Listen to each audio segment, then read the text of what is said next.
Hey, how's it going, everybody? So, let's talk about implicit differentiation, which is something very similar to what we've been doing with solving equations, but you're solving for the slope at, let's say, at a particular point. So, for example, when you take the derivative, like you take a derivative of this, right? And this is going to be dy dx. And the reason it's dy dx because you have the y with respect of x. And x is kind of like your input. Think about like your input output days. Now, the derivative of this equation is pretty straightforward. This is just going to be what is that? I'm just going to put it out here. 3 times 2x to the first minus, well, 0.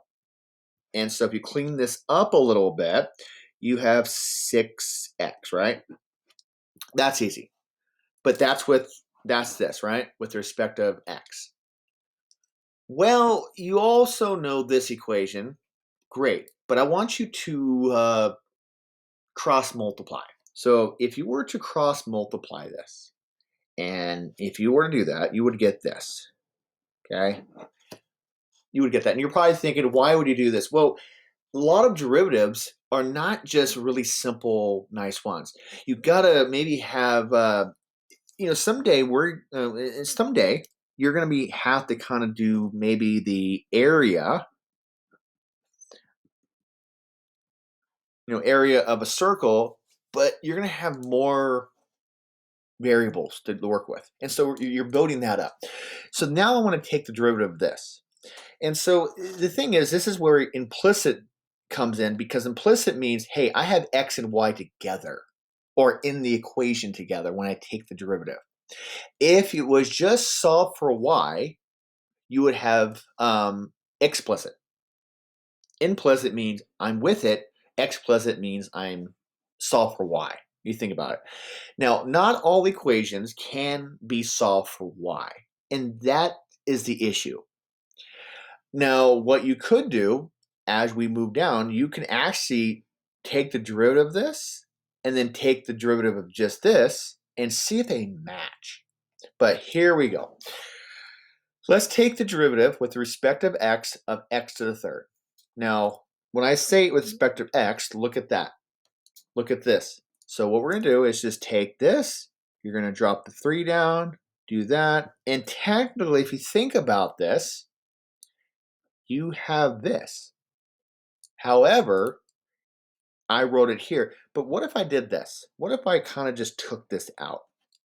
Now, I know what you're thinking. Why would you do that? Well, if you divide this by dx and divide this by dx, you have that. And so that's kind of what's going on here, is that you're trying to solve for the thing, because when we do the derivative, we do it dy, and this would be 3x squared dx. And then that's not the proper form, because you want the slope with respect of its input. So this is that dy dx of 3x squared. However, you get something like this. Now you think, well, now I have this matched up with this. Okay, this is called the product rule. So the product rule says that if I take f times g of prime, I'm going to take the first times the derivative of the second plus the second times the derivative of the first. So there's your product rule. So here's your f and here's your g. And here we go. We have to be careful with respect to x, but we have a y, so let's just be careful here. Let's take the first. Well, the first function's what? Well, the first is going to be x. So x is just going to be x. Okay. Times the derivative of this with respect of x. Well, that's going to be 3y squared dy dx. So we want to make a note over here. If we take the derivative of just y with respect of x, this is not going to be the same, but it's going to be dy or d prime. And here's why. Because think of it, you're taking it with respect of what? I'm trying to make this a little bit easier to kind of simplify. So what if we say dr over dt? And let's, what if we put put r in? Okay, so now we're respecting from t. Well, what's that going to be? Well, that's going to be the derivative of r, which is just going to be 1, but r prime. Because there's no x into it. There's no t into it. What I mean by that, there's no x into it. That might be a little confusing, but as this goes on, you should see this. Anyway, here we go. So this is the first part of this plus the derivative of, sorry, not the derivative, but leave the second, which is to the third. What is the derivative of just x with respect to x? It's 1. So the derivative of that is 1. What you have to do now is later, we're going to have to solve for this, but we can't do that here because there's nothing to solve for. You have to have an equal sign, but we're getting to that. That's the next one. So that's the derivative. Now to clean this up a little bit, you don't have to do too much because there's not a whole lot you can do. So let's just combine some stuff here. So what is that? 3xy squared dy dx plus y to the third. That's really all you can do. However, let's take a unit circle question. So this is a unit circle, believe it or not, with a radius of 1. If you don't believe me, take a unit circle. This is at 0, 0, and here's 1 radius. And if you remember back when you did some geometry or circles, that you should have something that looks like this. And this was the center HK, and usually HK was the center. And if this was 0, 0, then you get x squared plus y squared equals r squared. And that's the unit circle with a radius 1. So we're going to take the derivative with respect of x, but this time we have a y in there, so we have to be very careful. Here we go. Maybe I should make this actually a little bit easier. So technically, it's this, and if you think about it, it's this and that, but we're going to say it's a unit circle because it's 1. So I should take this out real quick, this part here, and just kind of, I don't know if you can see what I'm trying to talk about, but that's what we have, right? Before we actually start taking the derivative. So we put the derivative there. Now we're going to do each piece with this one as well. So if you want to, that might make more sense. Okay, now here we go. The derivative of this with respect to x is just that. Now the derivative of this, but remember, you're going with respect of x, so you're still going to go 2y. However, since this is respect of x, you're just like, well, where's the x at? Think of it as the x is there, but it's imaginary. It's there, but you don't see it. So you have to compensate for that. So this is going to be like y prime. Now, the reason it's y prime because dy dx is the same thing as just y prime. It's just, this is prime. It's just the notation because to make things a little bit easier, it just makes things a little bit simpler. I think that maybe you should not write this part right here. Leave it as dy dx because one, a lot of students might add or do something with the exponents, and I've seen this happen. A lot of times we leave it as dy dx because then you don't have that problem.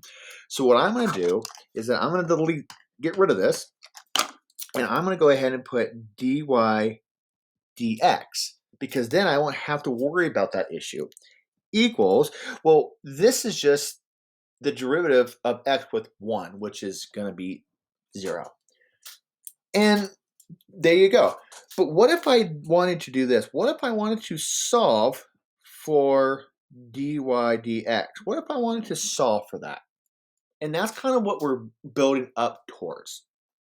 And so we won't do it now, but think about how would you manipulate this to solve for dy dx? A hint, move this part over there. Okay, so let's look at this one. This one's a little bit more scarier, but it's not that bad. Now, I know what you're thinking. Why can't I just solve for y? I don't know what you could do here. Yeah, you can probably go ahead and move this over and get all y's. But if you think about that though, let's try it. I just want to show you. So let's say that you wanted to solve this for y because you don't have to do the implicit part. That's fine. So you get that, you get that. Okay, cool. So we're just going to solve for y. Now you're probably thinking, what if I take a GCF of y out? If I take a GCF of y out, I have this minus 5.